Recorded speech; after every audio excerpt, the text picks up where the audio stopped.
ಗಾಂಧಿ ಸಭೆಗೆ ಆಗಮಿಸಿದಂತಹ ವೇದಿಕೆ ಮೇಲಿದ್ದಂತಹ DS ಅರುಣ್ ಅವರು ಹಾಗೂ ಶ್ರೀಮತಿ ಗೀತಾ ಸುಧಾರ್ ಅವರಿಗೆ, ಅಧ್ಯಕ್ಷರು ಬಿಜೆಪಿ ರಾಜ್ಯದ ಉಪಾಧ್ಯಕ್ಷರಾದ ಅನಿಲ್ ವೆಂಕಯ್ಯ ಅವರಿಗೆ ಹಾಗೂ ಜಿಗಿ ಅಣ್ಣ ಅವರಿಗೆ ಹಾಗೂ ಪ್ರಕಾಶ್ ಅಕ್ಕಲಕೋಟೆ ಅವರಿಗೆ ಹಾಗೂ ರಾಜ್ಯಸಭಾ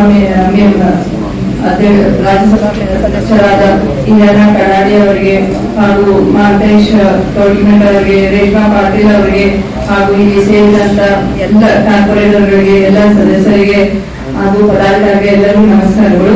ಇವತ್ತು ಬೆಳಗಾವಿ ಮಹಾನಗರ ಬಿಜೆಪಿ ಕಾರ್ಯಕಾರಿಣಿಗೆ ಇದು ಮುಂಬರುವ ಲೋಕಸಭಾ ಚುನಾವಣೆ ತಯಾರಿ, ಅದ್ರ ಸಂಬಂಧ ನಿಮ್ಗೆಲ್ಲ ಕರೆದಿದ್ದಾರೆ.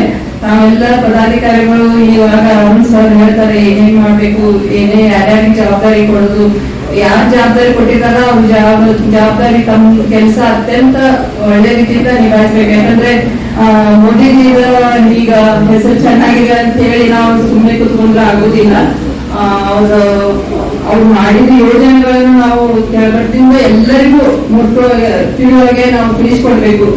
ಮೋದಿಜಿಯವರು ಅನೇಕ ಒಳ್ಳೆ ಒಳ್ಳೆ ಯೋಜನೆಗಳು ಮಾಡಿದ್ದಾರೆ.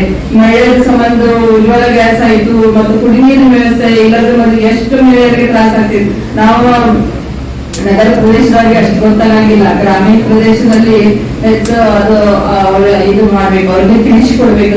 ನಮ್ಮ ಮೋದಿಜಿ ಅವ್ರಿಗೆ ಏನೇನು ಯೋಜನೆ ಅದಾವ ಅವನ್ನೆಲ್ಲ ತಿಳಿಸ್ಕೊಡ್ಬೇಕು. ಮತ್ತು ಮಹಿಳೆಯರಿಗೆ ಇವಾಗ 33% ಮೀಸಲಾತಿ ಮಾಡಿದ್ದಾರೆ. ಹೀಗಾಗಿ ನಾವು ದಯಮಾಡಿ ಪ್ರೀತಮ್ ನ್ಯೂಸ್ನಿಂದ ಎಲ್ಲರೂ ಶೇರ್ ಮಾಡಿ, ಲೈಕ್ ಮಾಡಿ, ಸಬ್ಸ್ಕ್ರೈಬ್ ಆಗಿ. ನಮಸ್ಕಾರ. ಎಲ್ಲರಿಗೂ ಒಳಿತಾಗಲಿ, ಎಲ್ಲರಿಗೂ ಶುಭವಾಗಲಿ.